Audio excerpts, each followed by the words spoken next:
Hello नमस्कार राम राम। मैं आपका भाई राजवीर गुजर बस्ती। इस समय बहुत बड़ी चीज पूरे प्रदेश भर में देखने को मिल रही है, राजू ठेठ की हत्याकांड। उसी प्रकार जिस प्रकार से देवा भाई की हत्या हुई थी कोटा के अंदर।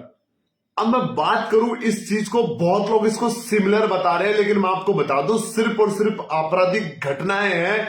जिस प्रकार से वहां मारा गया वो भी मारने वाले अपराधी थे, जिस प्रकार यहां मारा गया ये भी मारने वाले अपराधी ही है। अगर बात करूं पूरे मामले की पूरी जड़ तक जाने की, तो आप सब लोगों को बताने की कुछ भी जरूरत है नहीं, क्योंकि दुनिया भर में पता है कि देवा का हत्याकांड हो चाहे राजू ठेठ का हत्याकांड हो, मरने वाला एक इंसान था और मारने वाले जानवर दरिंदे थे। अब कुछ लोग कहते हैं कि वो अपराधी थे पहले से, तो मैं उनको भी बोल देना चाहता हूं मेरे भाई, जो बहुत सारे बड़े बड़े ज्ञानियों के कमेंट आ रहे हैं ना, उन कमेंटों के बारे में मैं बोल देना चाहता हूं कि अगर वो अपराधी थे तो मारने वाले क्या थे?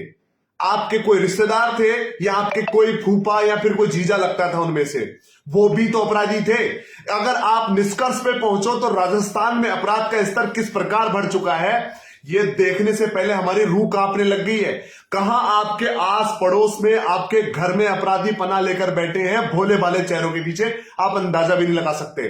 कोई आपका दोस्त बनकर बैठा है तो कोई आपका कुछ बनकर, लेकिन आखिर में निकलता क्या है? अपराध। अपराध जीत कैसे जाता है, अपराध जीत कैसे रहा है, यह सवाल बहुत बड़ा है।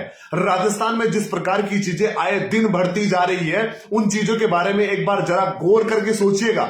जरा इस बात पर थोड़ा सा अपने दिल पे हाथ रख के कहिएगा, क्या जो हो रहा है वो सही है? क्योंकि बहुत सारे लोगों का यह है कि देखो राजू ठेठ को न्याय मिल गया। भाई न्याय मिलता ना तो हनुमान बेनीवाल जैसे हजार लोग वहां नहीं बैठे होते हैं। यहां कोई किसी को न्याय चाहता ही नहीं है, ना सरकार चाहती है किसी को न्याय दिलवाना, ना ही कोई और लोग। बस यहां पर एक समस्या है कि अपराध हुआ, अपराधियों को पकड़ो और जेल में डाल दो, बात खत्म। देवा गुर्जर हत्याकांड में 26 जने अंदर है, जिनमें से 15 मुख्य आरोपी और बाकी उनके सहयोगी है। और यहां पर राजू ठेठ को मारने वाले लोगों को भी लोगों ने अंदर डाल दिया और कह रहे हैं कि रिमांड लेकर हम ये सब कर लेंगे आराम से। मैं बताना चाहता हूं और मैं पूछना भी चाहता हूं आप सभी लोगों से, और ये मैं बताना भी चाहता हूं कि क्या आपको ये जो कानून प्रक्रिया है, जो ये सरकार की लीपअप होती है, ये आपको पसंद आ रही है? नहीं, मैं स्पष्ट तौर से पूछना चाहता हूं। और जो बहुत लोग कमेंट में लिख रहे हैं ना भाई कि कांग्रेस को वो और वोट दो, तो मैं कहना चाहता हूं कांग्रेस और विपक्ष की तो बात ही नहीं है, क्योंकि दोनों ही एक ही थाली के चट्टे बट्टे हैं।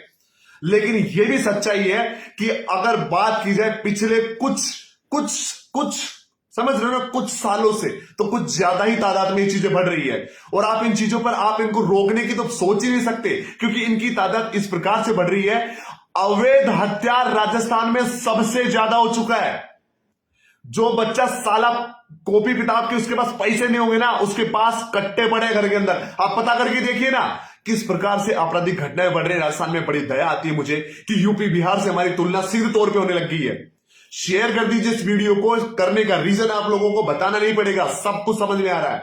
और क्यों आप लोगों के दिल में भी ये बात होगी बार बार, लेकिन सबको डर लगता है कि भाई कोई बात नहीं करना चाहता इस बारे में, सबको डर लगता है। समस्या यही है कि कुछ मंद बुद्धि लोग हैं ना जो कमेंट कर रहे हैं नीचे कि तू बन जा सीएम, तेरे पापा को बना दे सीएम। हाँ, सीएम की प्रक्रिया समझ में आती है, उसकी पावर समझ में आती है, इंटेलिजेंस समझ में आती है? नहीं ना। आधे पढ़े लिखे लोग है ना, गांव में रह के आधे पढ़े लिखे लोग रह गए। अगर आपको सच में कुछ बात समझ में आ रही है ना, तो ये चीज समझ लेना आप लोग कि जिस प्रकार से ये चीजें हो रही है ना, आने वाले समय में समय नहीं लगेगा कि ये फटीचर लोग हैं जो कमेंट कर रहे हैं ना नीचे के नीचे, ये फटीचर लोग भी अपराधियों की गिनती में होंगे। भाई अपराध सब जगह था, पूरे इंडिया में था, लेकिन राजस्थान सबसे शांत माना जाता था। और न्याय के नाम पे तो छोड़ दो यार, बेचारे निहत्थे मारे गए दोनों। उधर देवा को आज तक कोर्ट में घसीटा जा रहा है उन अपराधियों के नाम पर, कल को छूट के निकल के बाहर आ जाएंगे। और आज राजू ठेठ के अपराधी भी जाएंगे, कल को छूट के बाहर आ जाएंगे। हाँ, यह बात अलग है कि सामाजिक तौर पर जाट समाज बहुत मजबूत है कि उनके पास हनुमान बेनीवाल जैसा शख्स है जो मजबूती से खड़ा है वहां पर। इधर नहीं है भाई। देखा कोई गया धरने पे? गुजरों में कोई नेता गया क्या? कोई गया नेता? एक भी नेता गया हो तो बता दो। हाँ, यूट्यूबर गए थे, बहुत सारे व्यूज बढ़वाने वाले यूट्यूबर गए थे वहां पे, बहुत सारे स्टार बनने गए थे वहां पर इंस्टाग्राम के ऐसे वैसे।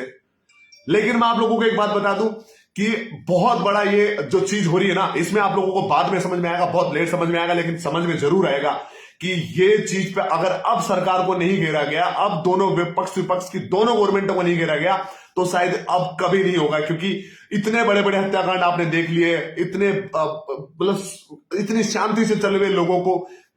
देखो यार, देवा भाई के 11-11 बच्चे हैं, उनको देखो एक बार, वो सब के सब बिना बाप के बच्चे हो गए। अभी तो उनमें से बहुत छोटे छोटे बच्चे हैं, आप वो सब भी देखो ना, आपको समझ में आएगा कि मतलब क्या हो रहा है इस दुनिया के अंदर। इतने छोटे छोटे बच्चे, वो छोटी सी बच्ची को देखते ना दया आती है मुझे। यही सब चल रहा है मेरे भाई, ये पूरी दुनिया में सिर्फ और सिर्फ यही चीज चल रही है। और मतलब ये जो मतलब अद्भुत लोग आ रहे हैं ना दुनिया में, सबसे ज्यादा ज्ञानी बनने वाले, वो सब लोग ना आप ज्ञान देते रह जाएंगे। अपराधी के साथ अच्छा हुआ, अपराधी ने मार दिया, अपराधी का एक दिन अंत ऐसा ही था। भाई अंत ऐसा था, लेकिन मारने वाला एक बड़ा अपराधी तुम पैदा कर रहे हो, उतना चढ़ा के उस बात को ठंडा छोड़ के एक नए अपराधी पैदा कर रहे हो बड़े बड़े। इससे ज्यादा समझदार बात और कुछ होगी नहीं। कि आप समझदार हो तो समझ गए होंगे कि एक अपराधी के लिए अगर आप ये तुम उसके लिए दुआ कर रहे हो कि उसको मारने वाला महान है, तो दूसरा अपराधी उससे भी बड़ा आपने पैदा कर दिया है। बहुत बहुत धन्यवाद। अगर अच्छा लगे तो लाइव वो शेयर कर देना, नहीं लगे तो साले गाली देके चले जाना, लेकिन सीधे रास्ते सामने आके मत बोल देना बस। राम राम।